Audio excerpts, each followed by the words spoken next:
Good morning, bonjour, buonasera. Welcome to Life's Questions and Lessons. I am your host, Charity Youngblood, and I am so excited and grateful that you are here with me today. This podcast is unedited because life is unedited. As always, we'll get started with a question and whatever activity you engage in to explore your thoughts, emotions, and beliefs, please feel free to do. So today's first question is, how many of my conversations are reciprocal? How many of my conversations are reciprocal?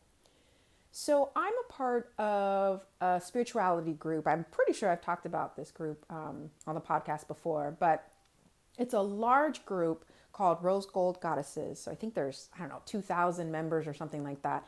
And then within the actual community, we have smaller groups that meet once a month or twice a month. There's workshops and things like that. So I was meeting with our smaller group, and we meet every other Thursday.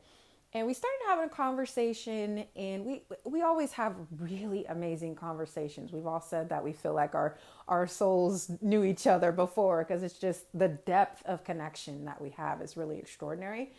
But something, I don't remember which one of us said something that led to this thought. I honestly think it was just a sharing, and it just organically kind of happened. But anyway, the topic was this idea of reciprocal conversations.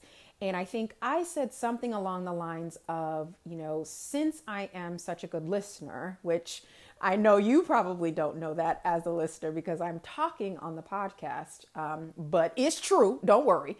But since I am such a good listener, the majority of my conversations, I'm listening. I'm not talking.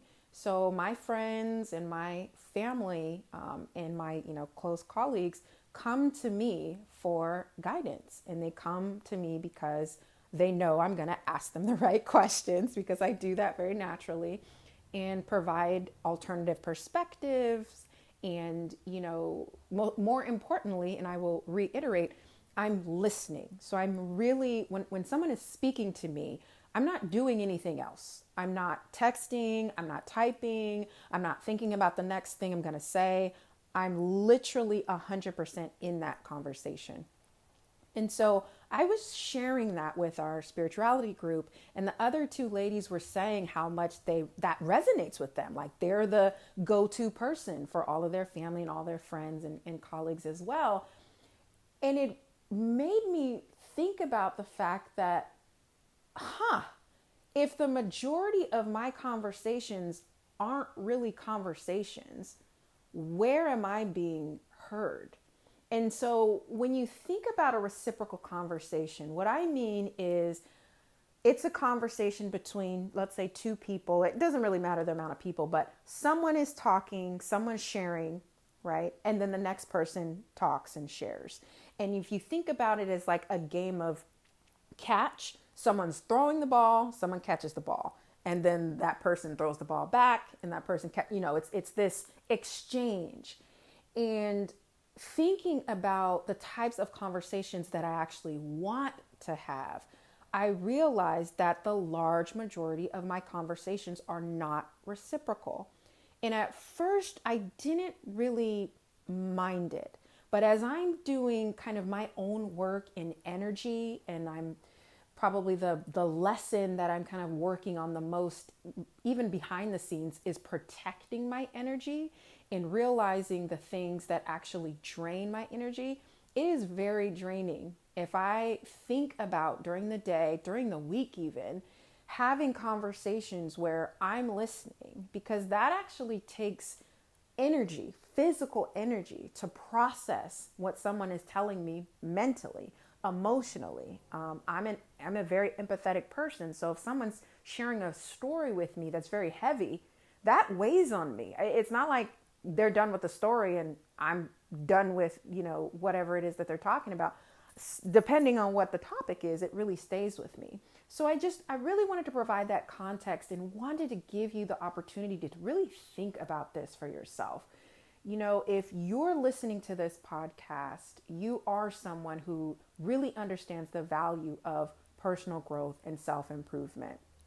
And if you haven't learned by now, listening to this podcast, the importance of taking care of yourself, your mental health, your emotional health, your physical, spiritual, etc., that comes first.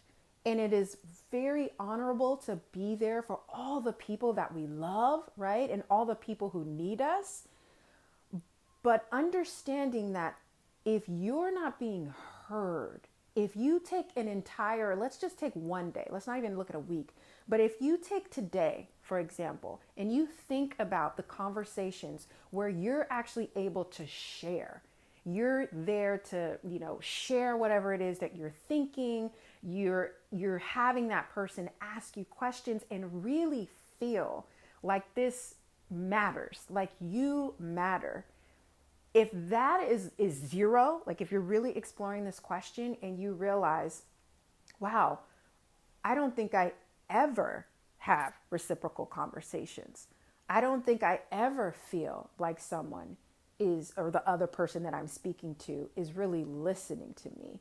Then I really want you to sit and evaluate that. Not in judgment. Again, we're exploring these questions with curiosity. But really take the time to think about if that's something that you want, if that's the type of relationship, if that's the type of conversations that you really want to have. Because again, your energy being depleted from conversations that are really heavy, if you're not doing anything to refuel that energy, that's going to affect every other part of your life. So that's going to be the only question for today because it's a heavy one. And I really want you to give yourself the space and the grace to really think about this and what it means in your life. So as always, thank you again so much for listening. Please rate or review this podcast wherever you are listening to my words. And if this was helpful for you, please share this. We are here in this world to help each other. So please share this. And until next time, take care.